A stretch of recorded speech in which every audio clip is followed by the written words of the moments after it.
KC24 brings you a lifestyle show from women you know. Now, Central Valley Today.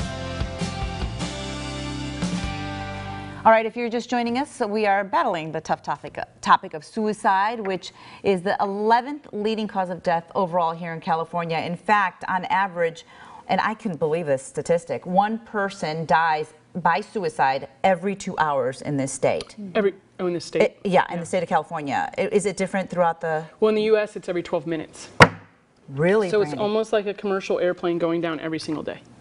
Oh my gosh, when you say it like that, it gives me chills. Please welcome back Brandy Lidbeck. She is the program coordinator for Fresno Survivors of Suicide Loss. And joining us on our panel today as well is Kathy Cromwell. She's the director of Center for Grief and Healing over at Hines Hospice. Thank you both for being here, Kathy. It's been a while since I've seen you. And Brandy, thank you for sticking around. Sure. Is it just getting worse, Brandy? I mean, what do you see? Well, like right now we know that in Fresno County we have a little over 2 a week. And right now we're on pace to have our highest year yet, unfortunately. What's the average age? Average age is all over the place, but the most susceptible to suicide is a white man between the ages of 18 and 65. That's kind of what we're pinpointing right now on our prevention tactics. Wow. But I think teenagers are affected a lot because obviously they're going through a lot. It's an awkward age when you're 13, 14, right, Kathy? And the reason, as I mentioned in the prior segment, that I wanted to have a panel to discuss suicide is because of my friend's daughter who passed away. Beautiful girl. 13 years old. She was athletic, champion athlete, in fact, loved by so many people. She volunteered with veterans, and I mean, just seemed overall so happy. So, as parents, Kathy, and I know you've talked to a lot of parents, what do we, in our teenagers, what do we look for? I think we look for changes in our children. Changes in behavior, and maybe they're isolating more, or maybe they're saying things like, gosh, you know, the world would be better off without me, or I don't want to live anymore. Sometimes they'll make even direct statements like that, or more passive statements, and I think just being in tune to that. And not believing that it's just for attention. Right, that's a myth. People will say, oh, they're just, you know, threatening suicide for attention. She's just a 13-year-old girl. She just wants attention. So we always want to take it serious because that's not normal to do that to get attention either. So we say, you know, what do we need? How do we need to support this young person? What's going on for them? What resources? And speaking of support, how do we support the parents, the family members, the victims, really? Yeah, I think because it's so hard to. What do you say to them? Right, I think silence is the worst thing to do, right? So I always share the story that when my mom died by suicide, our house was completely inundated with people up until the funeral. People were there 24/7 like Grand Central Station.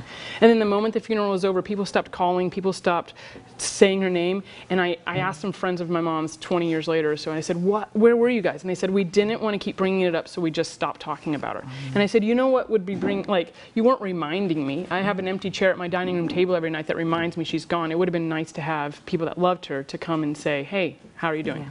I miss her. To keep her memory alive. Yeah. Let's talk about resources, because that's what you guys are experts at providing services and providing help for those who need it. So, Kathy, let me start with you. Tell me about what you do.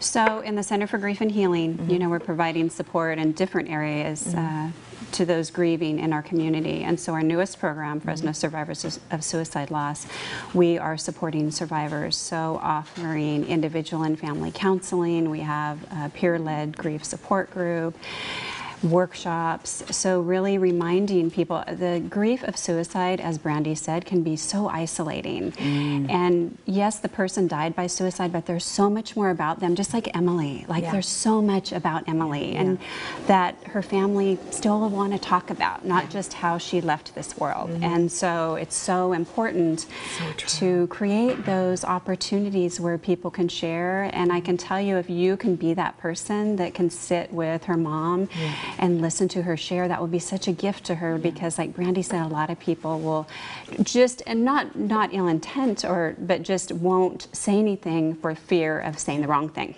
Exactly.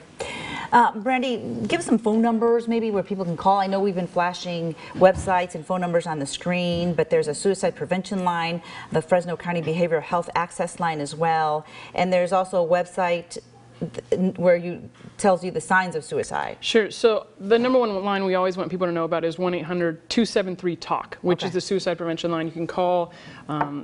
And we have a local chapter here as well in Fresno.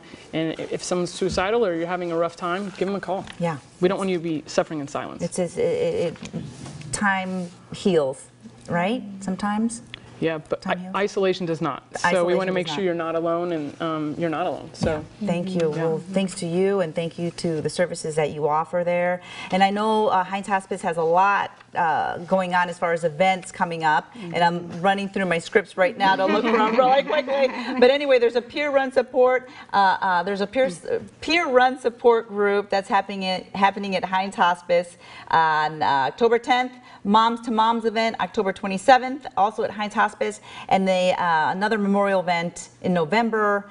But you can also go to their website to find out Yes. more, Mhm. right? Yes, I'm so sorry we absolutely. ran out of time. Yeah, no, We could thank talk you. about this a lot. Thank Unfortunately. you. Unfortunately. Thank you both so much for being here. of course, Thank thank you, you. Alex. Coming up in our daily dose of medical news, why blue light might not be as bad for your eyes as you might think. We're going to hear some expert advice on that topic coming up next.